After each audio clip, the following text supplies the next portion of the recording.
ঈদের লম্বা ছুটিতে দেশের বিভিন্ন প্রান্ত থেকে পর্যটকদের ঢল নেমেছে মৌলভীবাজারের কমলগঞ্জ ও শ্রীমঙ্গল অঞ্চলে। পাহাড়, টিলা আর সবুজ বনের অপার সৌন্দর্য উপভোগ করতে ভ্রমণ পিপাসুরা ভিড় করেছেন মাধবপুর লেক, লাউয়াছড়া জাতীয় উদ্যান, হামহাম জলপ্রপাত, বাইক্যাবিল, বধ্যভূমি ৭১ ও চা বাগানগুলোতে। পরিবার প্রিয়জন নিয়ে প্রকৃতির সান্নিধ্যে ঈদের আনন্দ ভাগাভাগি করতে আসা হাজারো মানুষের ভিড়ে মুখর হয়ে উঠেছে পুরো এলাকা। রিলেটেড হয়ে গেছে যে what a natural beauty in this area.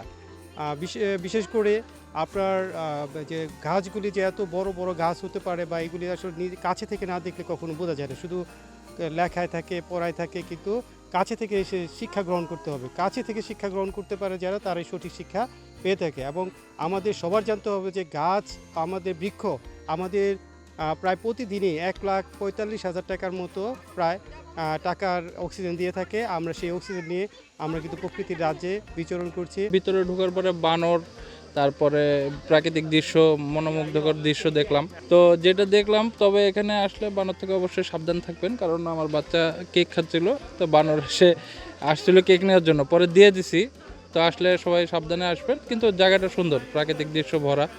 অনেক ভালো লেগেছে, অনেক অনেক অনেক গাছগাছালি, অনেক পুরনো পুরনো গাছ দেখেছি, যেগুলো আমি বইয়ে পড়েছিলাম, সেগুলো এখানে দেখতে পেয়েছি। বন্য প্রাণীও দেখেছি, খুবই ভালো লেগেছে। ফ্যামিলির সাথে আসছি। আপনাদের যদি দেখার ইচ্ছা থাকে আর আনন্দ উপভোগ করার ইচ্ছা থাকে, তাহলে অবশ্যই লাউয়াছড়া আসবেন এবং জায়গাটি দেখবেন। আমার নাম চায়না চৌধুরী দিতি, আমি সুনামগঞ্জ থেকে আসছি।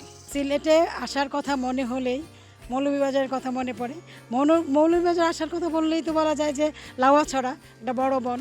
এই বনে অনেক বন্যপ্রাণী আছে এবং খুব বড় বড় লম্বা লম্বা গাছ, যা দেখতে আমার খুবই ভালো লাগছে। ছায়া, সুনিবিড়, সুন্দর পথ এবং বন্যপ্রাণীদের সাথে যে একটা প্রাকৃতিক যোগাযোগ, ওদের ন্যাচারাল ব্যবস্থাপনা, সবই আমার খুব ভালো লাগছে। এটা বারবার দেখতে ভালো লাগে। প্রকৃতিকে যে পছন্দ করবে সে অবশ্যই এবং লাউয়াছড়া বনে আসবে বা আরও যত বন আছে সে বনকে উপভোগ করবে। তবে অতিরিক্ত পর্যটকের চাম সামাল দিতে হিমশিম খাচ্ছে স্থানীয় প্রশাসন।